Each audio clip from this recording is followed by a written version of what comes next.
Bien, hermano, no sé qué deciros en esta mañana. Sí que me gustaría empezar dando testimonio personal.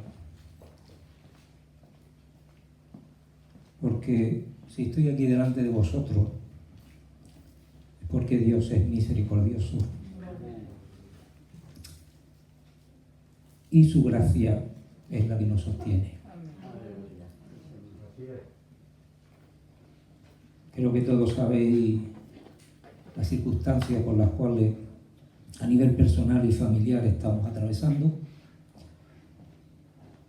Y la única garantía que puedo daros en esta mañana es que si estoy aquí delante de vosotros y tratando de compartir la palabra del Señor y algún testimonio personal, es que porque el Señor es bueno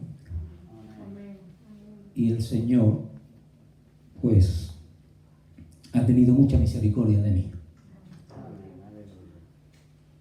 Y que me encuentro plenamente convencido de que lo que hago lo hago de corazón para la iglesia y para el Señor.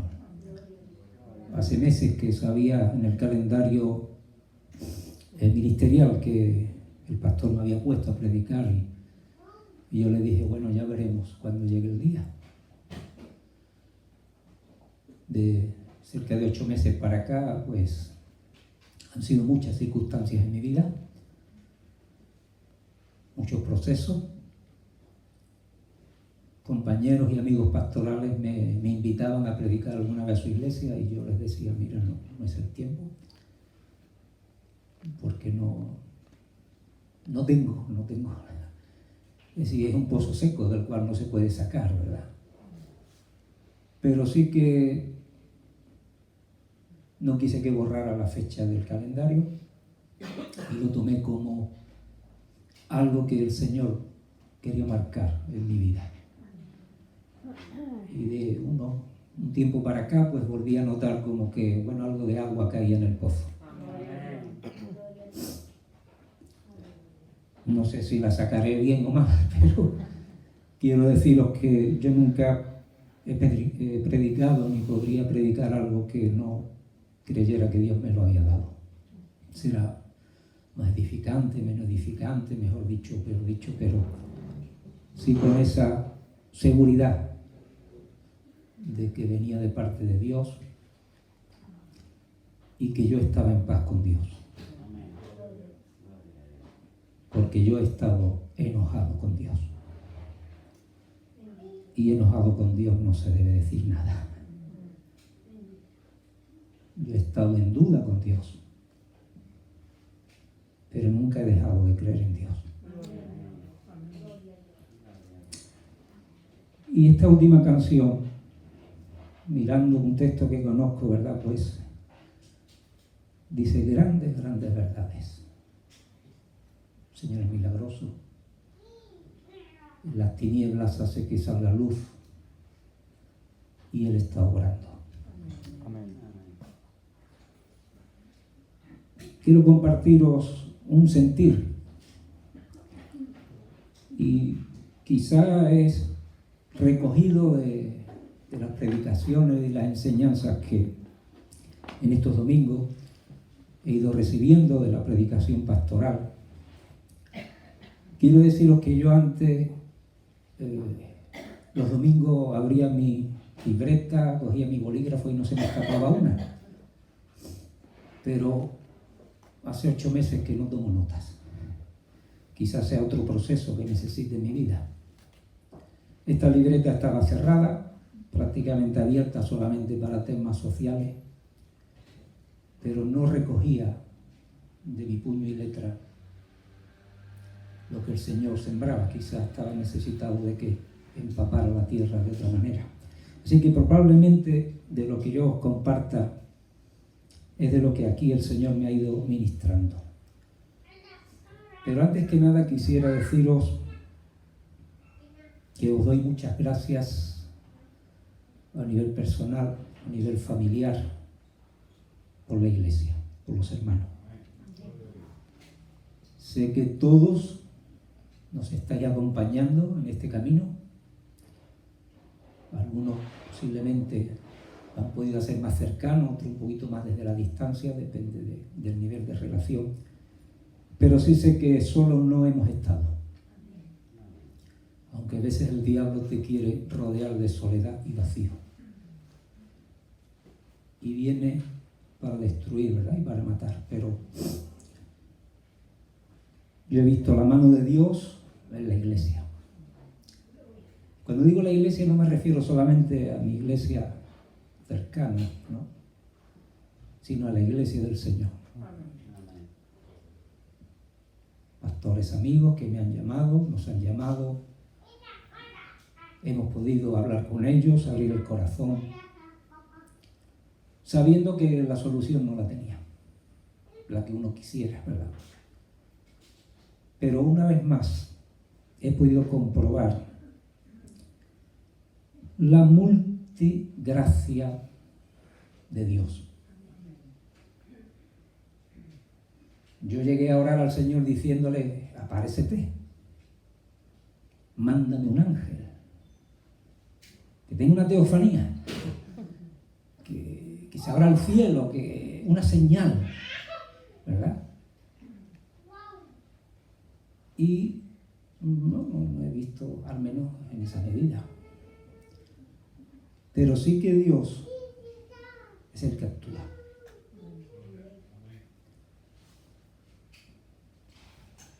De Dios son todas las cosas y todas le pertenecen. Amén. Y yo siempre he sido una persona muy de iglesia, de valorar la iglesia y de tener muchos problemas en la iglesia. Pero quizás lo estoy entendiendo y comprendiendo una vez más por qué Dios en su misericordia le ha otorgado a la iglesia, que somos imperfectos, que somos pecadores, un ministerio tan grandioso como el que Él tuvo en la tierra. Y entender cuáles son los valores en los cuales debemos movernos. Y lo que es verdaderamente importante para Dios.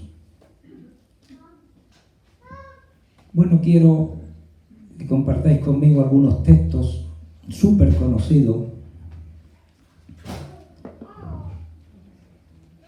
Y vamos al libro de Hechos, al capítulo 2. Saben, a mí cuando escucho hablar, y yo lo he dicho más de una vez, de la iglesia primitiva, creo que la palabra primitiva es un poquito fuerte, ¿no? Como, no sé, algo primitivo se entiende siempre como algo, ¿verdad?, que no estaba, que ahora estamos mejor, o que tenía que modernizarse o tenía que mejorarse. Y lo que yo veo es que los creyentes de los primeros siglos, con todos sus errores y sus problemas y sus carencias, sí vivieron un mover del Espíritu Santo que desde entonces no es que no se viva o se vea, sino que es el que será muchas veces atacado y quitando el foco o quitando el ministerio al cual debemos de ceñirnos, ha llevado a la iglesia, aparte del diablo, pues lo que hace agudizar los problemas, que haya pleito, haya celos, haya contienda, haya herejía, haya divisiones, todo lo malo para destruir la iglesia. Y si no puede, pues encaminarla hacia metas, fines o actividades que opaquen de alguna manera el propósito para el cual el Señor la fundó. Y yo voy a hablar brevemente de algunas cosas, ¿verdad? Porque esto es inabarcable. Pero ¿quién no ha leído en el capítulo 2 del libro de Hechos desde el versículo 41 al 47. Perdón si de vez en cuando, porque tengo un poquito de congestión nasal. Así que los que recibieron su palabra fueron bautizados. Y se añadieron aquel día como 3.000 personas. Pasaron de 150 a 3.000 en un día. Y perseveraban en la doctrina de los apóstoles, en la comunión unos con otros, en el partimiento del pan y en las oraciones. Y sobrevino temor a toda persona, y muchas maravillas y señales eran hechas por los apóstoles. Todos los que habían creído estaban juntos y tenían en común todas las cosas, y vendían sus propiedades y sus bienes y los repartían a todos según la necesidad de cada uno. Quiero que te quedes con la palabra necesidad, porque es el tópico en el cual vamos a estar dando vueltas en esta mañana. Necesidad de cada uno. Y perseverando unánimes cada día en el templo y partiendo el pan en las casas, comían juntos con alegría y sencillez de corazón, alabando a Dios y teniendo favor con todo el pueblo. Y el Señor añadía cada día a la iglesia los que habían de ser salvos. Si vamos al capítulo 4, vemos un paralelo de este mover. Versículo 32. Capítulo 4, versículo 32.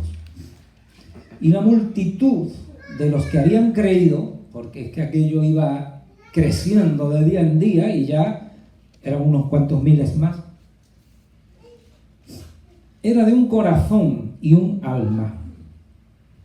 Y ninguno decía ser suyo propio nada de lo que poseía, sino que tenían todas las cosas en común. Y con gran poder los apóstoles daban testimonio de la resurrección del Señor Jesús, y abundante gracia era sobre todos ellos. Así que no había entre ellos ningún necesitado, porque todos los que poseían heredades o casas las vendían y traían el precio de lo vendido y lo ponían a los pies de los apóstoles, y se repartía cada uno según su necesidad. Entonces José, a quien los apóstoles le pusieron por sobrenombre Bernabé, que traducido es hijo de consolación. Su ministerio era consolar. Levita, natural de Chipre. Como tenía una heredad, la vendió y trajo el precio y lo puso a los pies de los apóstoles. No vamos a entrar en el capítulo 5 porque entraríamos en otro terreno. En el capítulo 20 del libro de Hechos,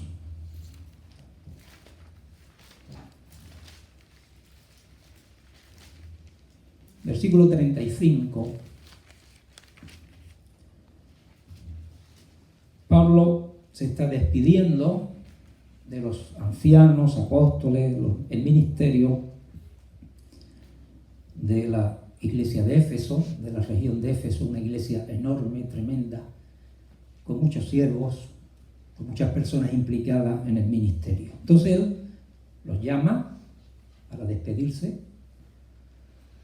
les da un sermón especial a ellos, que todos los que hemos servido en el ministerio, pues nos queremos ver reflejados, ¿verdad? Y aprender de...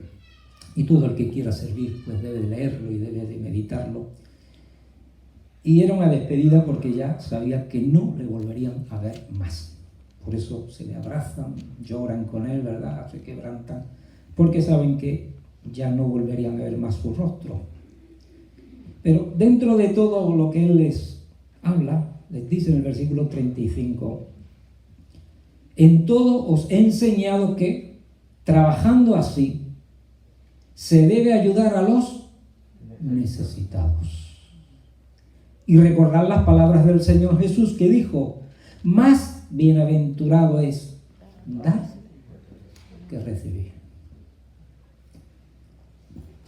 Años más tarde bueno, o antes, ¿verdad? No había mirado al calendario, pero escribiendo a los Efesios, y si vamos a la carta a los de la iglesia de Éfeso ya, una carta general a toda la congregación, en el capítulo 4 y versículo 28, dice, aconsejando, ¿verdad? Dando instrucciones a las personas, a los creyentes, a la congregación en general, le dice, el que hurtaba, porque más de un ladrón se habría convertido, y en el fondo, ¿quién no ha sido en mayor o menor medida un poquito ladrón? Es decir, quizás no hemos atracado un banco, pero quizás nos hemos quedado con algo que podríamos haber dado a otro, o no hemos dado a otro lo que le correspondía. Dice, pero el que hurtaba no hurte más, sino que trabaje, haciendo con sus manos lo que es bueno, para que tenga que compartir con el que padece necesidad. Qué cambio, ¿verdad? De quitarle a una persona lo que le era necesario, quitarle su dinero, quitarle su casa, quitarle sus animales, quitarle su honra, es decir, de quitar, de robar, de traer aflicción a una persona y ver a la persona como algo del cual yo puedo sacar algo para mí, que no he trabajado, que lo ha trabajado él, aprovecharme de lo que tiene para mi provecho, cambiar esa mentalidad por todo lo contrario. Ahora yo voy a trabajar, voy a adquirir cosas honradamente para dar al que no tiene. Es un cambio de vida total, ¿no? Podríamos decir que es el típico arrepentimiento, cambio de mente. Lo que aquel Mateo, ¿verdad?, hizo cuando conoció a Cristo. Si en algo es robado como recaudador de impuestos, quizás cargaba la mano y cobraba un poquito más de lo debido a Roma y con eso él se enriquecía. Dice, pues voy a devolverlo ahora cuadruplicado. Así que se va produciendo una visión de la vida totalmente distinta. Escribe a los filipenses, a la iglesia en Filipo, Filipenses 4:16,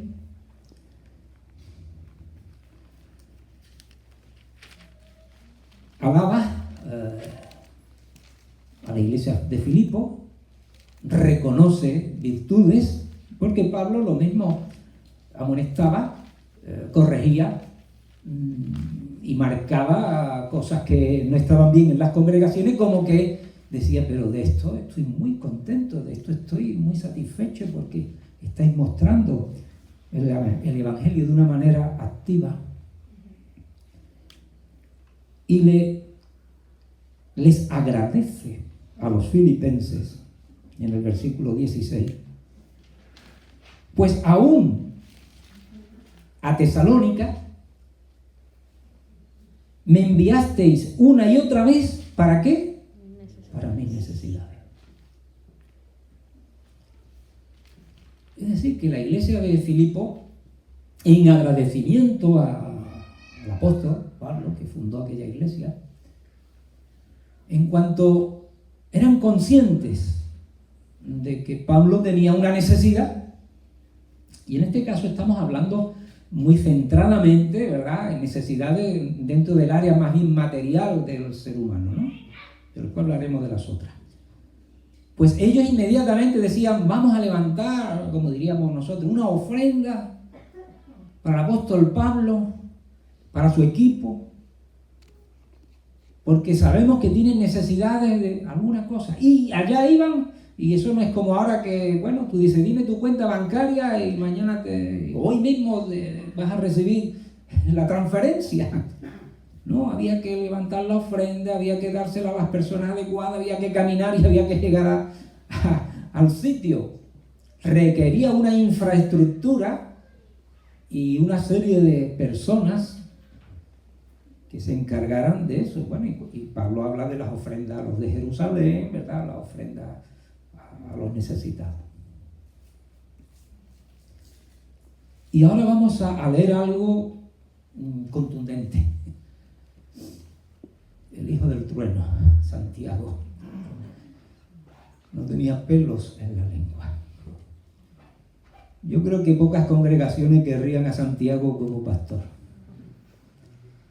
Yo ahora que tengo tanto tiempo, pues estoy siguiendo a algunos pastores a través de internet.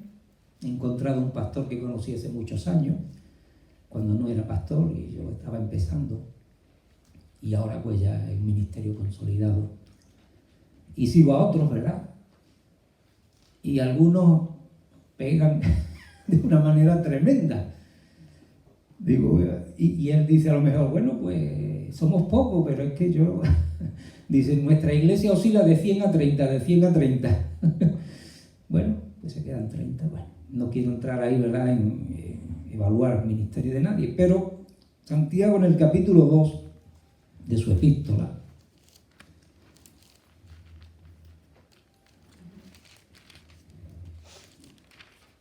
y versículo 14,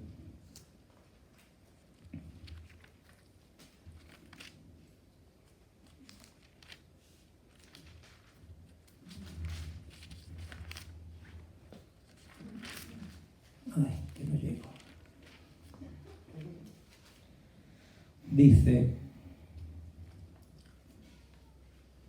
hermanos míos, ¿de qué aprovechará si alguno dice que tiene fe y no tiene obras?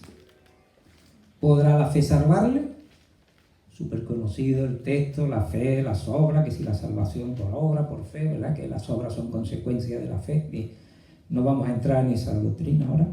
Dice, y si un hermano o una hermana están desnudos y tienen necesidad del mantenimiento de cada día, y alguno de vosotros le dice, id en paz, calentaos y saciaos, pero no les dais las cosas que son necesarias para el cuerpo, ¿de qué aprovecha?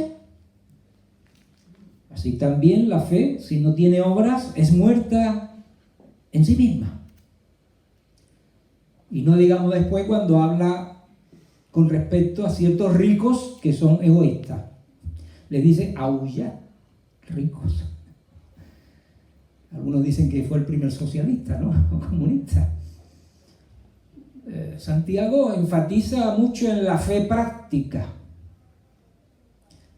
y siembra ese principio que el que tiene algo, y algo abundante, algo que el darlo no le va a proporcionar a él, que se va a quedar ahí, bueno, con perjuicio, sino el que tiene algo que a lo mejor lo ha recibido honrada y honestamente, o no digamos si es un don que Dios le ha dado a esa persona, y que tiene un buen bagaje, si ve ahora a otro que tiene necesidad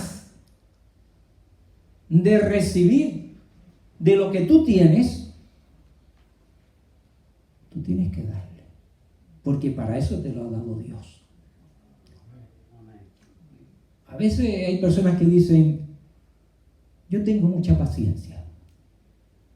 Pues ten paciencia con las personas y aguanta pues las carencias, la forma de ser, ¿no?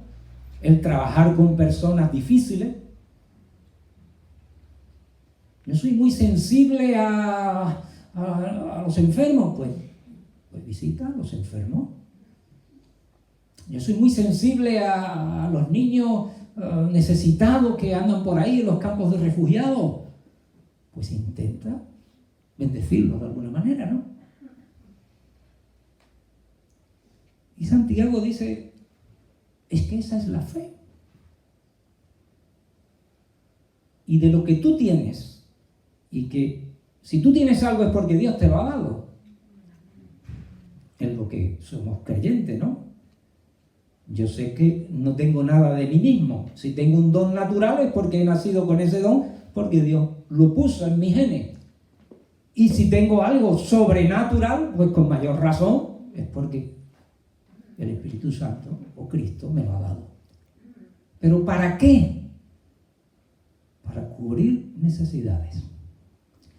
Por eso el título de esta meditación es Cubriendo necesidades.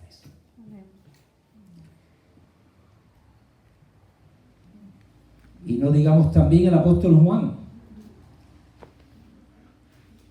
otro trueno, ¿verdad? En su primera epístola, en el capítulo 3 y versículo 17. Tampoco se andaba por las ramas.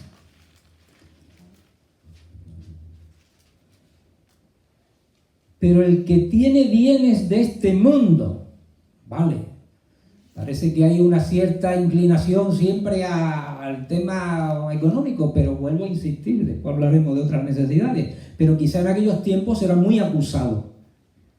Por eso ese mover en Jerusalén, la cantidad de viudas, de huérfanos y de pobres que no habría en aquellos días para que la iglesia llena del Espíritu Santo, cuando ve una necesidad, entra en un mover que hoy nosotros no podríamos ejercerlo, me da la impresión, a no ser que viéramos algo tremendo y viniera aquí una hambruna terrible.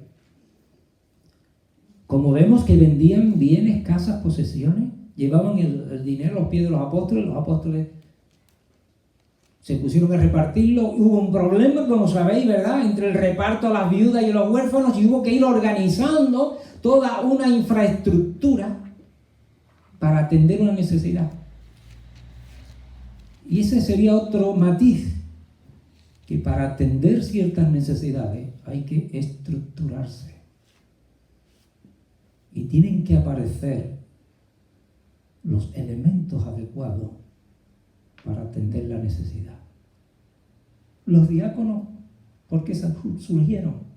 Por un conflicto eclesiástico, de celos.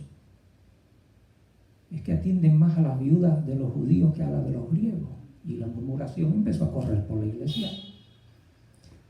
Y de ahí surgió el diaconado. Pues en Juan 3:17, pero el que tiene bienes de este mundo y ve a su hermano tener necesidad y cierra contra él su corazón, ¿cómo morará el amor de Dios en él?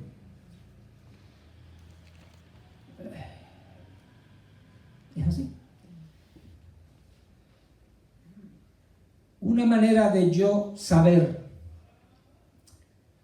que algo del amor de Dios mora en mi vida y he tenido una transformación y que mi arrepentimiento está siendo un arrepentimiento efectivo, es que ante una necesidad de mi prójimo, si yo tengo algún recurso para ayudarle en su necesidad, estoy presto a socorrerlo. Si yo me evalúo de esa manera, puedo decir, creo que algo del amor de Dios está en mi vida.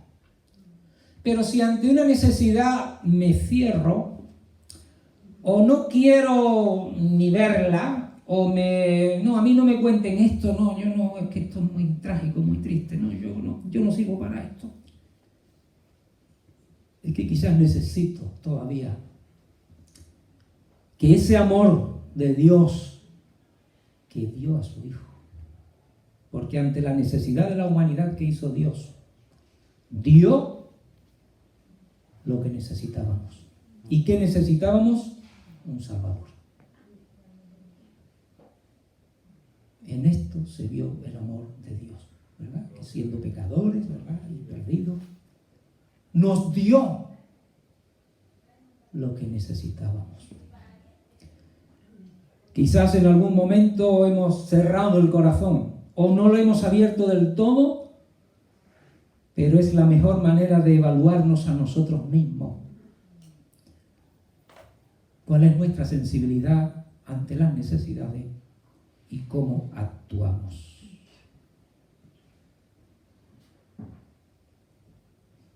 No amemos de palabras, sino de hechos, dice. ¿Y qué descanso? Porque yo soy una persona muy necesitada, hermano. Y nunca pensé en mi vida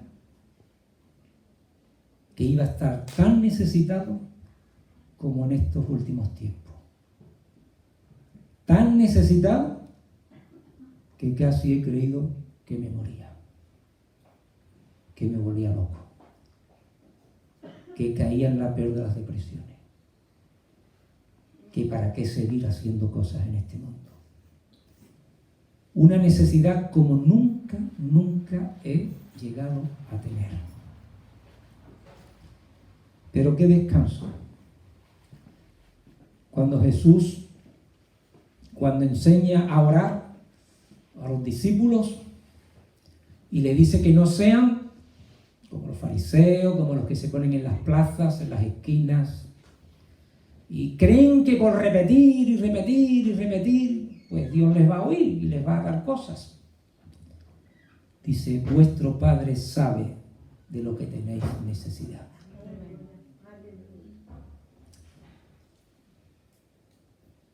No voy a decir que sea fácil, para mí no lo es. Pero trae y cubre una de las necesidades del ser humano, que es la necesidad del alma de tener paz y descanso. Yo nunca he llegado a saber lo que es necesitar la paz y el descanso del alma. Saber que Dios sabe mi necesidad. Y dice, aún antes de que se la pidas. Y tú dices, no me queda otra. No me queda otra.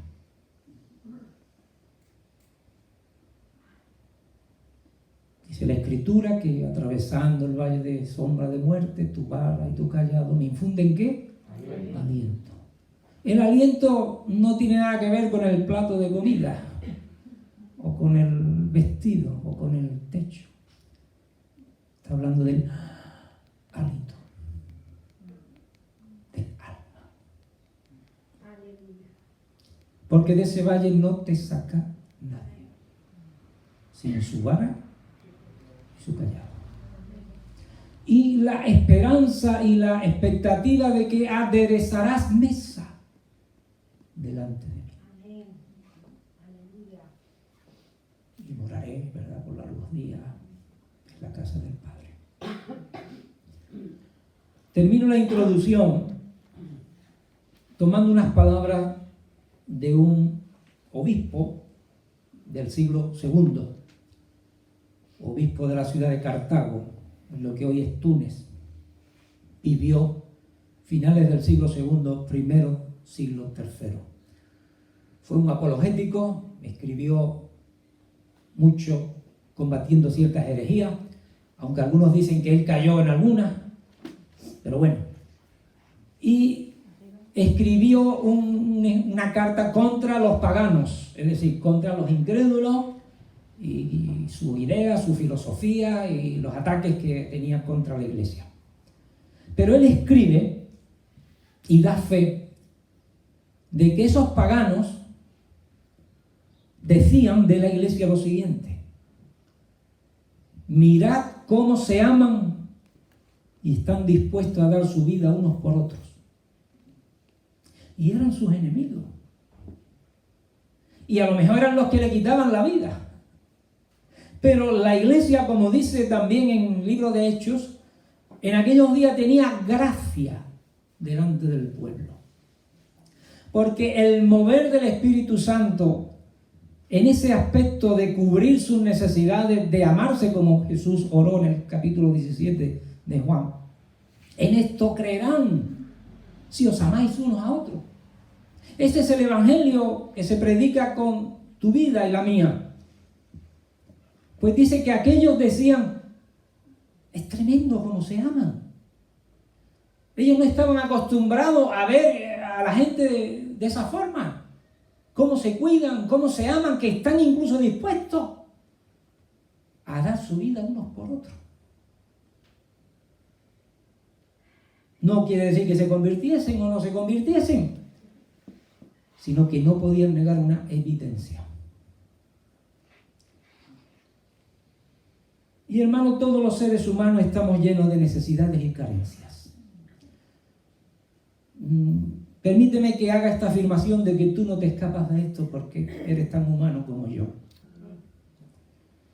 Y está estudiado y está evaluado y está comprobado cuáles son nuestras carencias. Espirituales, porque nosotros creemos en espiritual mi cuerpo, ¿verdad? Emocionales, vamos a hablar de emocionales, lo relativo al alma, y físicas, en lo que se refiere a nuestra naturaleza física. Y es imposible negarlo. Que en algún momento de nuestra vida sea más acusado un problema material, pues o físico, porque estoy enfermo, porque no tengo dinero, porque no tengo trabajo, porque no tengo una casa donde meterme bien. Pero es que eso afectará a tus emociones y probablemente también a tu espíritu. Es decir, que es un paquete del cual es muy difícil separarse. Quizás si ahora estás en una etapa de tu vida de que tu salud pues está bastante bien, que tienes una casa propia, que tienes trabajo, que incluso ahorras, pues tú digas, bueno, yo es que en el aspecto material pues no tengo ahora mismo necesidad. Hoy. Pero mañana puedes estar enfermo, ¿no? Te puedes quedar sin trabajo. Te pueden embargar la casa, yo qué sé. Y no, tengo mucha paz, tengo mucha tranquilidad, estoy muy bien. Hoy. Pero mañana tienes una pérdida enorme en tu vida. No, el Señor y yo, mi espíritu, el Espíritu Santo, abro la boca y me salen las lenguas y me pongo a cantar y me llevo horas y horas. Hoy. Quizás mañana estás cuestionando el amor de Dios para tu vida. Juan el Bautista vio abrirse los cielos sobre Jesús, este es mi hijo amado, en él tengo complacencia. Y al poco tiempo decía, ¿eres tú el que había de venir o esperamos otro?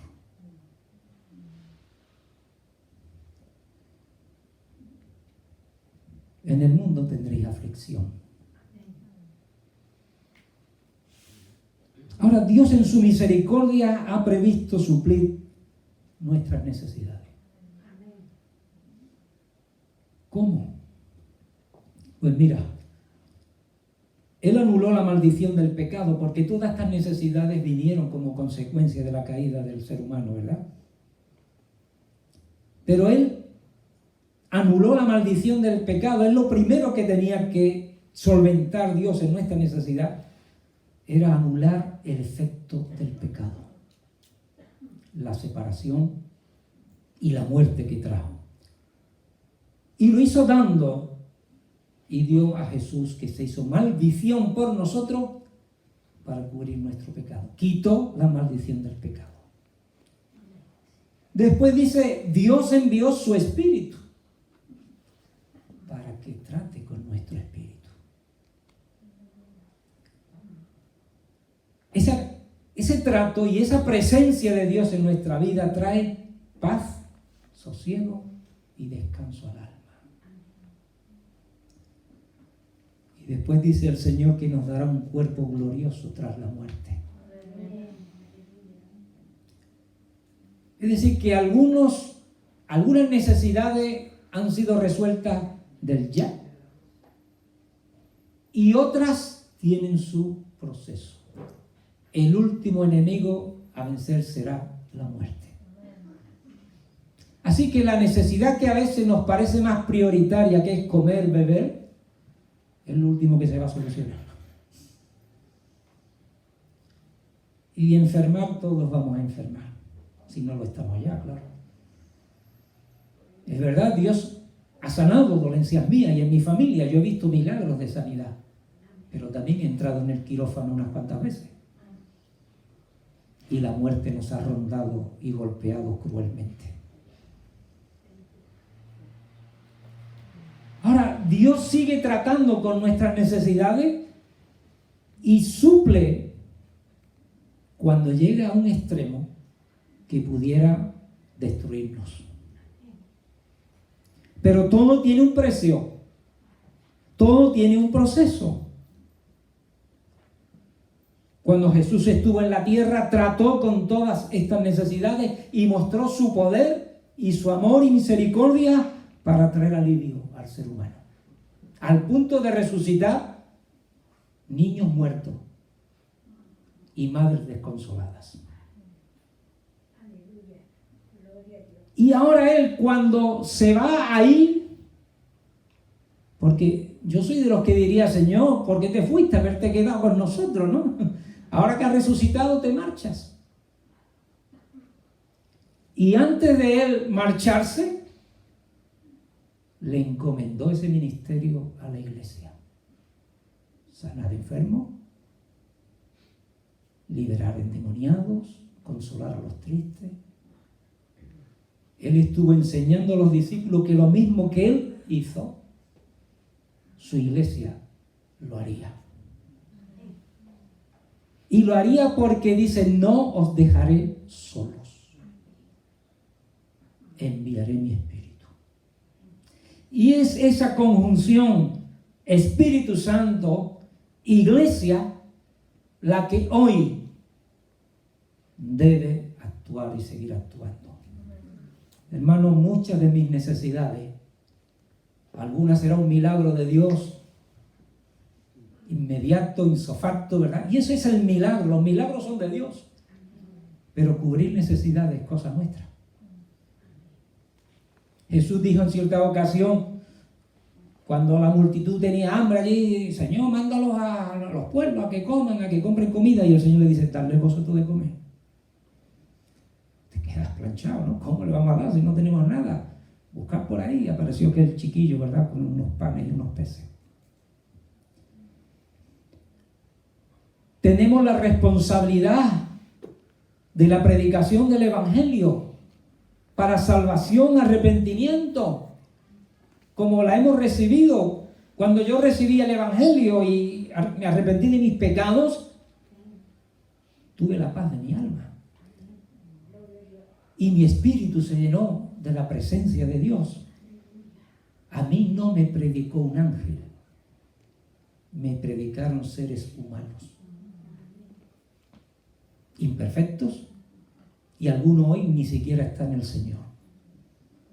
Yo no fui predicado por un ángel, ni meditando en mi alcoba.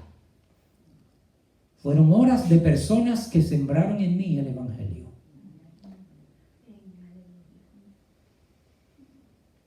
Tenemos que recibir y buscar ministerios, dones y talentos si queremos suplir necesidades. Es nuestra responsabilidad. Es verdad que los da Dios, pero la Escritura dice que busquemos. Tenemos la responsabilidad de buscar la presencia de Dios para que la iglesia se llene de dones, de talentos, de operaciones.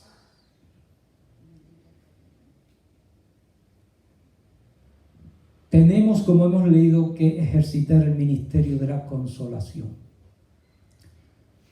Yo no he necesitado más consolación en mi vida que en estos últimos meses. Y lo que he descubierto es cuántas veces yo he tenido que consolar y no lo he hecho.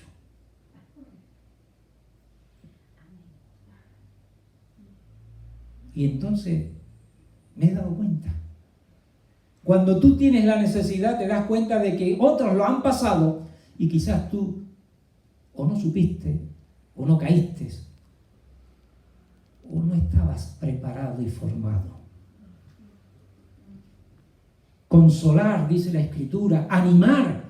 Fíjate, dice la Escritura, animar a los de poco ánimo. Sustentar. Ayudar a los enlutados, a los doloridos, a los afligidos, a los desorientados, a los temerosos.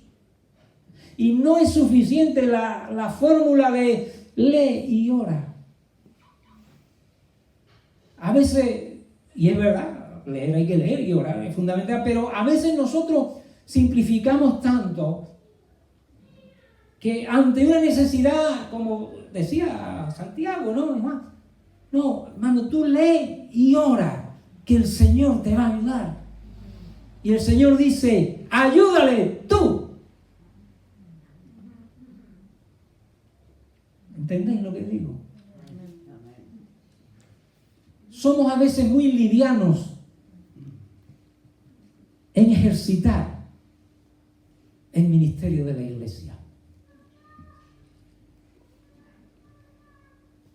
Nosotros repartimos aquí unos pocos alimentos, pero para que una persona que se lleve una bolsa de alimento tal día, tal hora, ha habido que tener un proceso.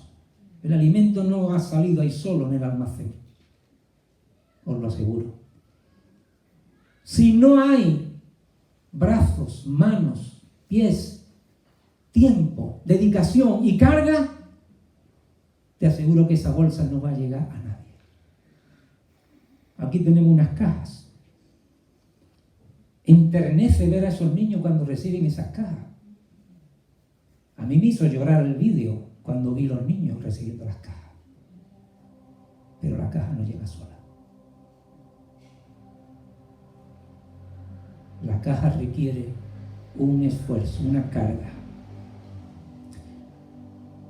Cuando oremos también para que Dios nos dé herramientas, maneras, estrategias para suplir necesidades. Si tú ves a alguien que se está ahogando, tú no le puedes decir nada, porque se está ahogando. O le echas el salvavidas o te tiras al agua para ayudarle. Esa persona no está capacitada para nadar porque está en pánico o no sabe nadar. Una visita, una llamada, un mensaje de WhatsApp, una palabra de aliento y de ánimo.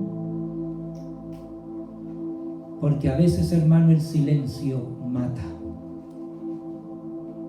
Es verdad que tenemos que pasar y llevar, como hemos leído antes, nuestra propia carga. Pero también dice la Escritura que sobrellevemos la carga los unos de los otros. Hay momentos en nuestra vida que no podemos con la carga que llevamos. Jesús no pudo con la cruz física y tuvieron que llamar a ese cirineo que llevara la cruz de Cristo. Y a veces la cruz no podemos con ella.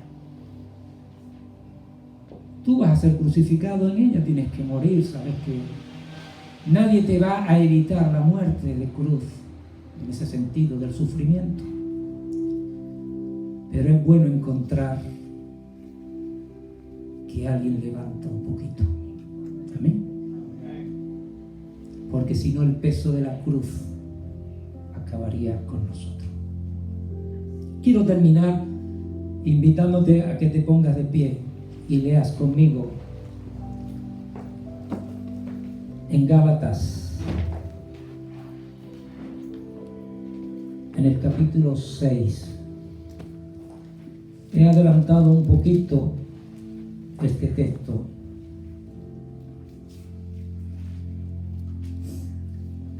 Saben, hermano, en esta última semana uno siempre tiene dudas si lo que va a predicar. Yo quiero estar muy seguro que es de Dios, porque yo quiero que tú seas bendecido. No quiero ni mucho menos darte más carga, que tú digas hay que ver la predicación, me ha dejado listo, ¿no? Sino que en esta mañana el Espíritu Santo salga de aquí ayudado, salga bendecido, salga, respira, ¿no? Como me decían a mí en los peores momentos, respira, respira, porque me faltaba el aire. Respira, hermano. Y en esta semana incluso lo mismo que iba a predicar lo he encontrado en las redes, que decía, voy a ver qué dice este hermano. Y esta palabra me ha estado dando y dando vueltas. Termino leyendo este texto. Hermanos, si alguno es sorprendido en alguna falta, por favor no seamos crueles. No hundamos a esa persona. No lo saquemos en el telediario de las 3 de la tarde y digamos, mira, mira, mira. Dice que vosotros, que sois espirituales, restaurarle. Qué gran y hermoso ministerio es restaurar al caído. El que se deje restaurar, claro. Pero que tengamos el espíritu restaurador del que ha caído, con mansedumbre, considerándote a ti mismo, no sea que tú también seas tentado. Sobrellevados uno la carga de los otros y cumplid así la ley de Cristo. Porque el que se cree ser algo, no siendo nada, a sí mismo se engaña. Así que cada uno someta a prueba su propia obra. Examinémonos, hermano. Examínate en esta mañana. Ese corazón que Dios te ha cambiado, que era de piedra y te ha puesto uno de carne. Examínate tu sensibilidad y tu amor hacia los demás. ¿Tienes carga por el que está a tu lado, a tu derecha, a tu izquierda? Mira, yo conozco a la mayoría de vosotros y sé los que sois viudos, los que sois viudas, quien ha perdido un hijo, quien ha perdido, ¿verdad?, un hermano, quien está en el paro, quien está pendiente de que tiene un problema, su salud. Seguro que sabemos muchas necesidades los unos de los otros. Pues ayuda a sobrellevar su carga. Una palabra, un gesto, un interés, una oración. El que se ha enseñado en la palabra, ¿verdad?, da aquí ejemplo. No nos cansemos pues de hacer bien, porque a su tiempo segaremos si no desmayamos. Y termino con este texto, hermano. Si lo tomas hoy como que Dios ha querido hablar a tu vida, pues gracias, si tú crees que te está sirviendo. Así que, según tengamos oportunidad, hagamos bien a todos y mayormente a los de la familia.